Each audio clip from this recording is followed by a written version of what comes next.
Hi, my name is Sania Saeed. I'm from Pakistan, and we have just performed a readings of Manto's short stories.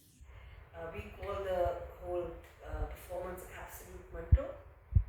And so yeah, here I am talking to you. And we were talking about my childhood. So my childhood was a little abnormal as compared to other kids. I was going to a convent, but I was introduced to an organization called Sati Sangat very early in my school years, and I was working with children who never went to school and never did later also. And they were working children or just children who can't go to school. And we would volunteer time to teach them whatever we studied at school that day. And we developed a mobile library for them. We would collect books and talk to them about children's rights. That This was how many years ago? What was the year that you're talking about? when I was, this is 80s, Mm-hmm. 86, Okay. 86, 87, Okay. 88. So,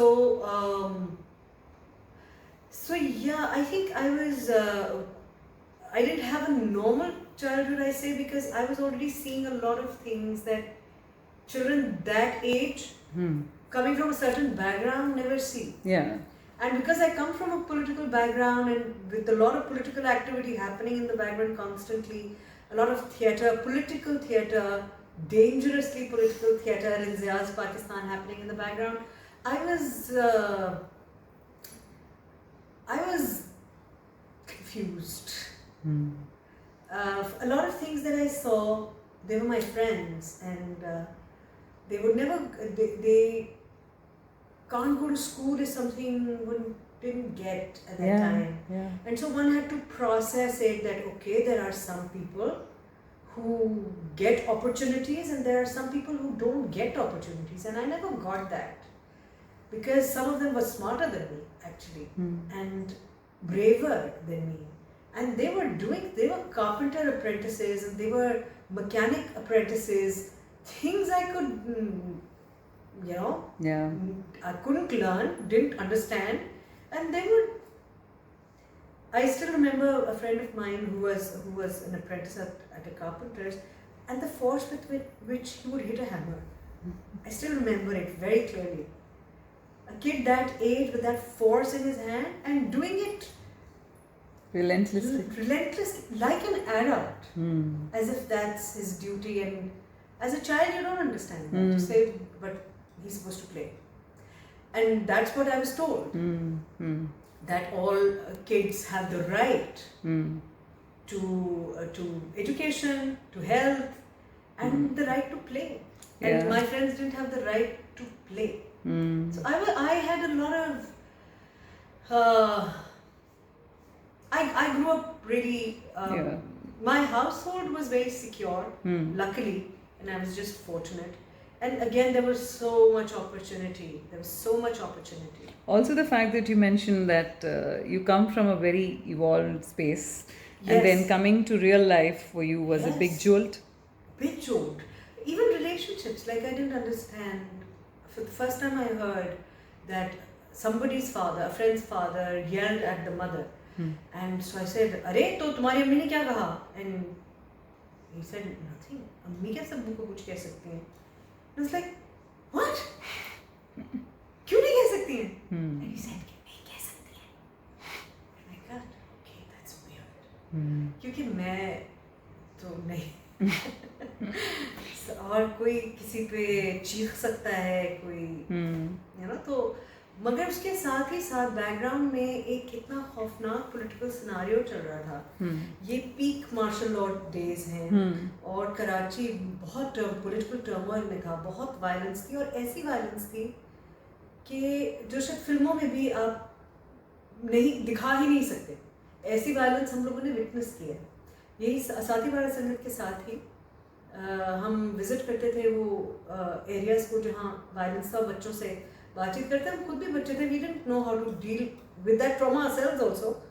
but मैंने देखा कि दरवाजे बंद करके घरों के अंदर उन्होंने बॉटल्स में बॉम्ब्स बनाते थे और वो घर बाहर से बंद करके अंदर उन्होंने फेंक दिए। एक गोदाम में उन्होंने, I will never forget that, visual बचपन में जो आप देखते हैं फंस जाता है दिमाग में. कोई गोदाम था चीनी का, उसमें उन्होंने जो बॉम्ब मारा था उसके अंदर से वो चीनी पिघल के जिस तरह बन के it was so scary to see that mixed with blood, and it was just so I was seeing all that. Ghar and parents were saying something completely opposite. I was preparing myself to live in a world that was a complete contradiction. And then I was also being prepared to contribute in changing what was real. So there was just too much happening. Yeah, it churns you. It churns you. It churns you. And so there were times when I had no time to pay attention to my own emotions, what I was going through, and they came back like a wave much later in my life. Because you have neglected that part. I completely neglected because I was doing something completely different. Which is actually a higher good, but it at the cost of your own. Yes. But luckily, because my parents have been with, and my brother has been with me, with whatever pangas I've been taking in life. So I was lucky. I was just lucky. Not a lot of people are that lucky. So. And when did theatre happen? And when did theatre happen? I was 10 years old, and we had this long drawing room, and had no furniture because at any given time there would be 20 people, 25 people sitting with cushions on the floor in a circle, and they would be discussing things and plays and politics and writers. And this one would say, "How can you even think that writer's worth attempting?" And somebody else would say, "Oh, you're being very this and that," and you know there would be fireworks, and the next minute it would be like fine, let's eat. Let's eat. Yeah, actually, nahari was everybody's favorite. So my father used to make a lot of nahari. Okay. So we were. I think I was learning things by just absorbing what was happening around you. So I was absorbing a lot of tolerance. I was seeing, hearing. And it was never thrust on you. No. It's almost like Shabana Azmi when she talks about her. A lot of people say that, yes, because it's the same background. Yeah. Same background, same kind of parents. And they never stopped her from being a mainstream Bollywood actor. She did what she had to do. She came back to the fold in her own space much later. Yeah. As it should be, actually. So when I was growing up, I didn't know I was learning all this. It just came out in reactions. Right. Like if we are having a political discussion and you are intolerant of my opinion, I was like, it's not supposed to happen like this. Yeah. You have to hear me out. A dialogue has to be. Yeah.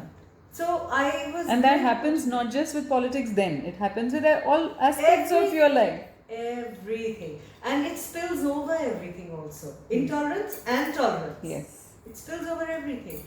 And yet, be tolerant of the other person's opinion, but you must have an opinion of your own. You know, your own awareness of what's happening around you, how you want to react to it, what is your role in it, what are you going to do about it. Disagreement doesn't mean discord. No, it doesn't. It doesn't. And that is something I was learning by watching these people.